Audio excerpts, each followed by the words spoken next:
You know the scene, right? We've all seen it in the movies. The suspect is in a dark room, sweating, all hooked up to this machine, and that jagged little needle just starts flying, basically screaming, he's lying. It's the ultimate truth-telling box. Yeah. Well, what if I told you that entire dramatic scene is a complete and total myth? What if the machine isn't even trying to find the truth? Its real job is something way more complicated and, honestly, a lot more controversial than Hollywood wants you to believe. Okay, so first things first. That machine we call a lie detector is actually called a polygraph.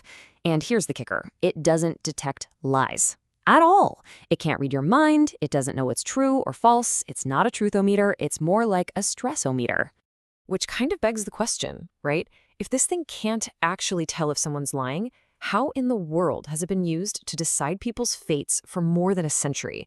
In criminal cases, job interviews, you name it. Well, the secret isn't in the machine. It's inside you. The whole idea behind the polygraph is built on a very simple assumption. For most of us, lying is stressful. When you tell a lie you know is a lie, your body can't help itself. It kicks into that fight or flight mode, and it's that little jolt of biological panic that the machine is designed to catch. So the polygraph isn't paying attention to your words. Nope, it's listening to your body's silent panic signals. So let's get into it and see exactly what it's looking for. The machine is basically keeping tabs on you in 3 different ways. You've got these 2 rubber tubes, the pneumographs, wrapped around your chest to watch how you're breathing. Then there's the classic blood pressure cuff, the cardio cuff, checking for any spikes in your heart rate. And then, my personal favorite, the galvanometers. These little sensors on your fingertips measure your sweat. And what's wild is that even a tiny microscopic bit of sweat changes how electricity travels across your skin. It's an incredibly sensitive way to spot anxiety. But hold on, you might be thinking, just measuring stress is a terrible idea. I mean, an innocent person would be terrified just being hooked up to that scary machine, right? And you'd be correct. This is where the real genius, or you could say the real manipulation of the test comes into play. It's got less to do with the hardware and everything to do with the questions. It's all part of a very clever method called the control question test. See, the examiner will ask you 3 types of questions. First, there are irrelevant ones, like, are the lights on in this room? Just to get a baseline reading of you when you're totally calm. Then you have the relevant questions, the big ones, like, did you steal the money? But the secret weapon is the 3rd type, the control question. This is a super broad question, something like, have you ever told a lie to get out of trouble? It's designed so that almost everyone has to say yes or tell a tiny white lie, making them just a little bit uncomfortable. And here's the trick. The examiner isn't looking for one big spike on the graph. They're comparing the spikes. The whole test hangs on this comparison. The theory is an innocent person will have a stronger physical reaction to that tricky, uncomfortable control question. But a guilty person, well, their body's going to freak out the most when they're asked directly about the crime they actually committed. It's all about which question makes you squirm more. Okay, it sounds pretty smart, doesn't it? But is it foolproof? Not even a little bit.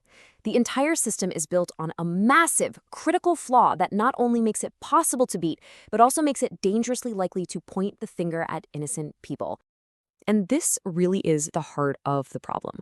The polygraph knows you're stressed, but it has no earthly idea why you're stressed. It's just measuring general arousal. It cannot tell the difference between the fear of being caught in a lie and the fear of being falsely accused of a crime. To the machine, those 2 feelings look exactly the same. So let's think about this. Picture a totally innocent person who's just a nervous wreck. They're terrified of this whole situation, their heart is pounding, they're sweating, and their readings go completely off the charts. To the machine, they look guilty.